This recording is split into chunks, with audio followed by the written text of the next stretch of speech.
All right, here we are again. I'm going to show you some details. I got the camera loose from the tripod, and we'll go through some of the important stuff that I know a lot of people are going to look at. First one is going to be this drawing, and this drawing right here is a let me get an overview of the whole thing here. And as you can see on the drawing, right in here, this is a top view of the Tesla coil toroid, which this is one thing that I thought about doing, and it was from the HV Tesla website, hvtesla.com. I guess there's a guy in Europe somewhere who decided to build this, and so what he did was he side view like this, plan view like this, magnified view is right here, but anyways, he would take and make a disc and make his Mickey Mouse ear forms.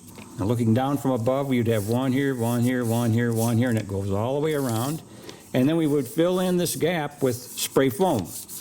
And then we would put a shaft through this thing and rotate this, and then grind the foam down until it was smooth, and now you'd have a nice smooth toroid. And that's exactly how I built it. The way I did the center section was I used this 3.5 inch thick foam, just like this, right through here, 41 1/4 inches in diameter, and the ears were 14 1/4 inch OD, and they were on center. And then I took a piece of plywood and I put on either side of this, 1/4 inch plywood, glued it down. That gave me a lot of support on this center section.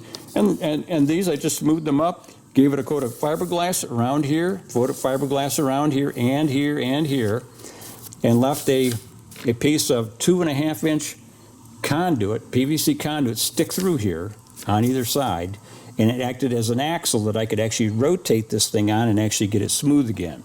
This is a magnified view of some of the details of how I drew this up and what's going on. One of the other details you have to pay attention to is the height of the toroid from the bottom to the top of the winding. Should be 80% of the distance of this ring. So my ring's roughly 14 inches, roughly. So I figured that we need to be around 11 1/4 inches away from the top of the winding. This stops arcing from coming in here. This is one of the things that I learned by HV Tesla website. It's pretty interesting. It's pretty cool stuff. All right. This is a guy hired me, Professor Know-How, wanted me to rebuild his secondaries. Here's one, here's the second one. And his old secondary looks just like this.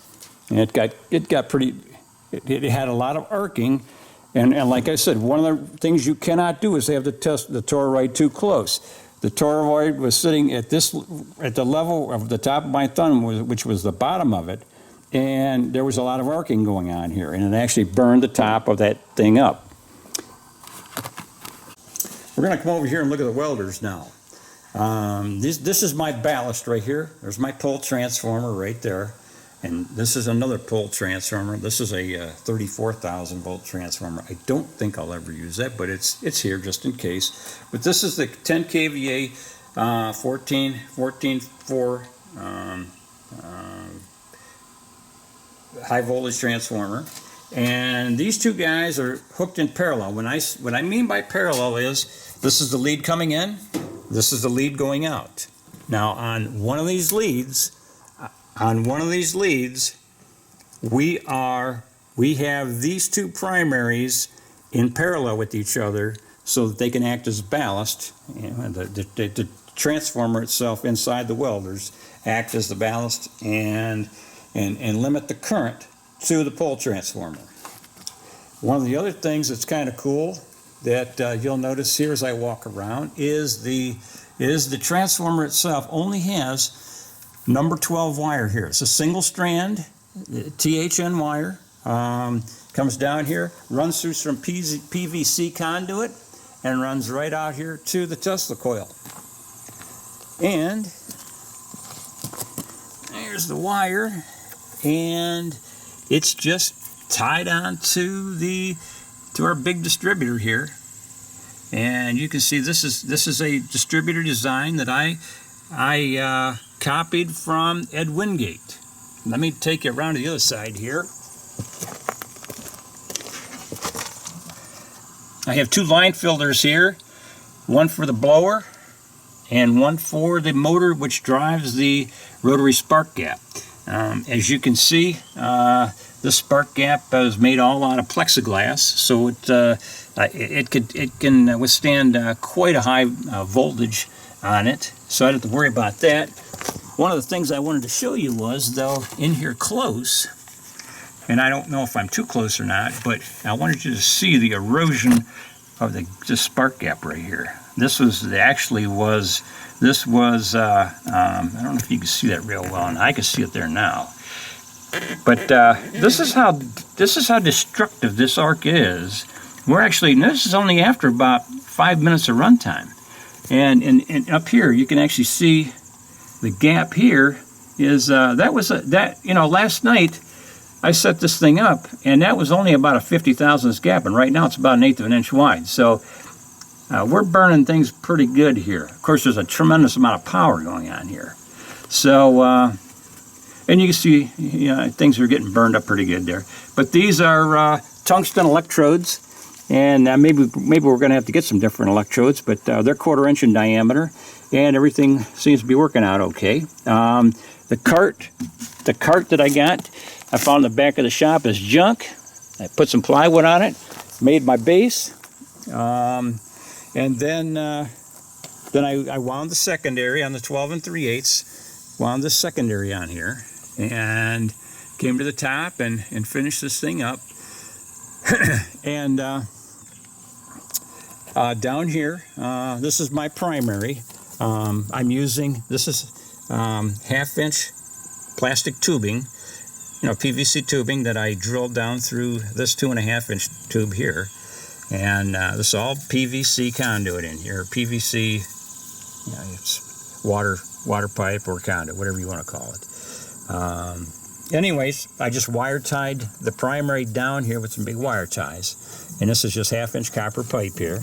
And this is my ground rail, or I should my ground strike rail, and it's separated here so there's not a full ring, because a full ring will act as a shorted turn on the primary, so you can't do that. So you have to have a gap in here, and that allows the arc, which you have seen, hit the rail on here and ground.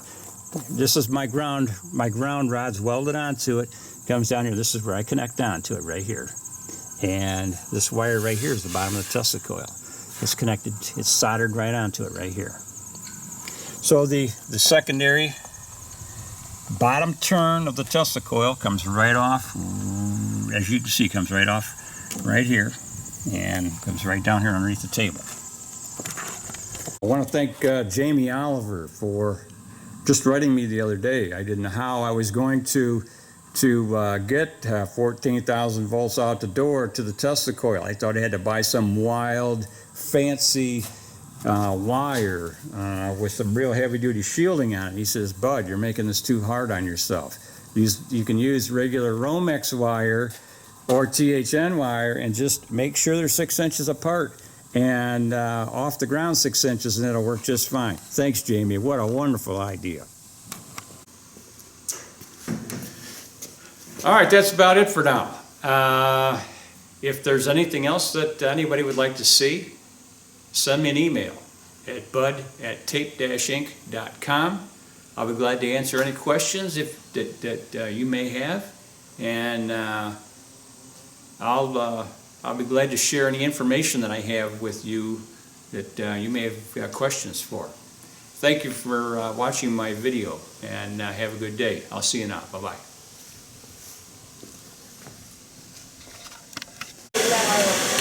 Ready? Hold on, not yet.